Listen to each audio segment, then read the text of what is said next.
ನಮಸ್ಕಾರ ಕನ್ನಡಿಗರೇ, ಮೊದಲಿಗೆ ನಿಮಗೆಲ್ಲರಿಗೂ ನನ್ನ ಯೂಟ್ಯೂಬ್ ಚಾನಲ್ಗೆ ಸ್ವಾಗತ ಸುಸ್ವಾಗತ.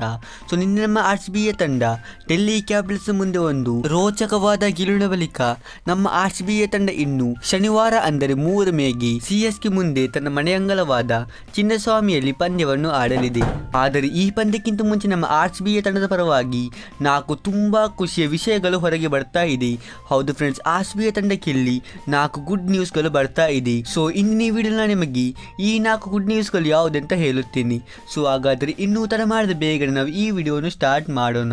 ನಾವು ಫಸ್ಟ್ ಗುಡ್ ನ್ಯೂಸ್ ಬಗ್ಗೆ ಮಾತಾಡೋದಾದ್ರೆ, RCB ತಂಡದ ಕೃಣಾಲ್ ಪಾಂಡ್ಯ ಅವರು ನಿನ್ನೆ ಅಂದರೆ DCM ಮುಂದೆ ತನ್ನ ಬ್ಯಾಟ್ನಿಂದ 70+ ರನ್ಸ್ ಅನ್ನು ಹೊಡೆದು RCB ತಂಡವನ್ನು ಗೆಲ್ಲಿಸಿಕೊಡುತ್ತಾರೆ. ಅಷ್ಟೇ ಅಲ್ಲದೆ ಫ್ರೆಂಡ್ಸ್, ಈ ಪಂದ್ಯದಲ್ಲಿ ಕೃಣಾಲ್ ಪಾಂಡ್ಯ ಅವರು ಬೌಲಿಂಗ್ ಅಲ್ಲಿ ಕೂಡ 1 ವಿಕೆಟ್ ಅನ್ನು ತೆಗೆಯುತ್ತಾರೆ. ಮತ್ತೆ ನಮಗೆಲ್ಲರಿಗೂ ಗೊತ್ತಿತ್ತು ಕೃಣಾಲ್ ಪಾಂಡ್ಯ ಅವರು ಎಷ್ಟು ಉತ್ತಮವಾದ ಆಟಗಾರವಂತ. ಆದರೆ ಇದನ್ನು ಕೃಣಾಲ್ ಪಾಂಡ್ಯ ಅವರು ಬ್ಯಾಟ್ನಿಂದ ಪ್ರೂವ್ ಮಾಡಲು ಸಾಧ್ಯವಾಗುತ್ತಾ ಇರಲಿಲ್ಲ.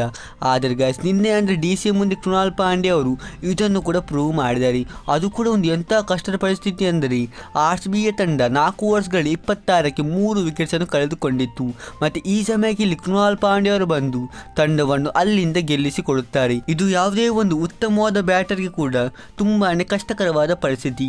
ಆದರೆ ಕೃಣಾಲ್ ಪಾಂಡ್ಯ ಅಂತ ಒಬ್ಬ ಆಲ್ರೌಂಡರ್ ಬಂದು ತಂಡವನ್ನು ಗೆಲ್ಲಿಸುತ್ತಾರೆ. ಮತ್ತೆ ಈ ಪಂದ್ಯದಲ್ಲಿ ಇವರು ವಿರಾಟ್ ಕೊಹ್ಲಿ ಜೊತೆಗೆ 100+ ರನ್ಸ್ಗಳ ಪಾರ್ಟ್ನರ್ಶಿಪ್ ಅನ್ನು ಕೂಡ ಮಾಡುತ್ತಾರೆ.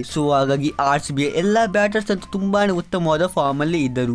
ಮತ್ತೆ ಇಲ್ಲಿ ಕೃಣಾಲ್ ಪಾಂಡ್ಯ ಅವರು ಕೂಡ ಪಾರ್ಟಿಯನ್ನು ಜಾಯಿನ್ ಮಾಡಿದ್ದು ಇಲ್ಲಿ RCBಗೆ ಇನ್ನೊಂದು ಪ್ಲಸ್ ಪಾಯಿಂಟ್ ಸಿಕ್ಕಿದೆ.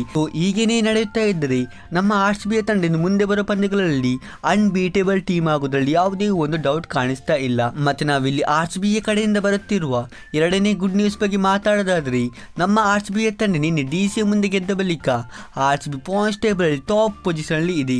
ಅದಕ್ಕೆ ಫ್ರೆಂಡ್ಸ್, RCBಯ ತಂಡ ಇಲ್ಲಿ 10 ಮ್ಯಾಚಸ್ ಅನ್ನು ಆಡಿದ್ದು ಇದರಲ್ಲಿ 7 ಪಂದ್ಯಗಳಲ್ಲಿ ಗೆದ್ದು 3 ಪಂದ್ಯಗಳಲ್ಲಿ ಮಾತ್ರ ಸೋತಿದೆ.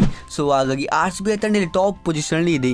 ಮತ್ತೆ ಅಷ್ಟೇ ಅಲ್ಲ, RCBಯ ವಿರಾಟ್ ಕೊಹ್ಲಿ ಅವರು ಕೂಡ IPL 2025 ಈಗಾಗಲೇ 443 ರನ್ಸ್ಗಳ ಜೊತೆಗೆ ಆರೆಂಜ್ ಕ್ಯಾಪ್ ಹೋಲ್ಡರ್ ಕೂಡ ಆಗಿದ್ದಾರೆ. ಮತ್ತೆ ಇನ್ನೊಂದು ಕಡೆ ನಮ್ಮ ಫಾಸ್ಟ್ ಬೌಲರ್ ಆದ ಹೇಜಲ್ವುಡ್ ಅವರು ಕೂಡ 18 ವಿಕೆಟ್ಸ್ ಅನ್ನು ತೆಗೆದು ಪರ್ಪಲ್ ಕ್ಯಾಪ್ ಹೋಲ್ಡರ್ ಆಗಿದ್ದಾರೆ. ಮತ್ತೆ ಇದರ ನಂತರ RCBಯ ತಂಡದ ಕಡೆಯಿಂದ ಬರುತ್ತಿರುವ 3ನೇ ಖುಷಿಯ ವಿಷಯ ಏನಪ್ಪಾ ಅಂದ್ರೆ, RCBಯ ತಂಡ IPL 2025 ಇನ್ನೂ ಕೂಡ 1 ಪಂದ್ಯಗಳಲ್ಲಿ ಕೂಡ 200ಕ್ಕಿಂತ ಹೆಚ್ಚು ರನ್ ಕನ್ಸೀಡ್ ಮಾಡಲಿಲ್ಲ.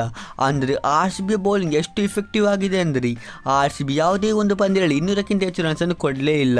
ಅಂದರೆ RCB ಏನಾದ್ರಲ್ಲಿ ಫಸ್ಟ್ ಬೌಲಿಂಗ್ ಮಾಡಿದರೆ RCB ಅಪೋಸಿಷನ್ ತಂಡವನ್ನು ತುಂಬಾನೇ ಈಸಿಯಾಗಿ 170ಗಿಂತ ಕೂಡ ಕಡಿಮೆ ರನ್ಸ್ಗೆ ಕಟ್ ಆಗುತ್ತಾ ಇದೆ.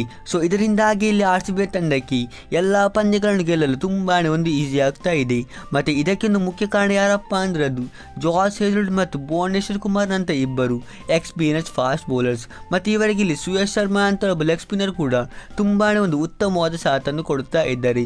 ಆದರೆ ಸುಯಶ್ ಶರ್ಮಾ ಅವರ ಬ್ಯಾಡ್ ಲಕ್ಗೆ ಅಷ್ಟೇನು ವಿಕೆಟ್ ಸಿಗುತ್ತಾ ಇಲ್ಲ. ಆದರೆ ಕೂಡ ಇವರು ಇಲ್ಲಿ RCBಗೆ ಎಕನಾಮಿಕ್ ಆಗಿ ಬೌಲಿಂಗ್ ಮಾಡ್ತಾನೆ ಇದ್ದಾರೆ.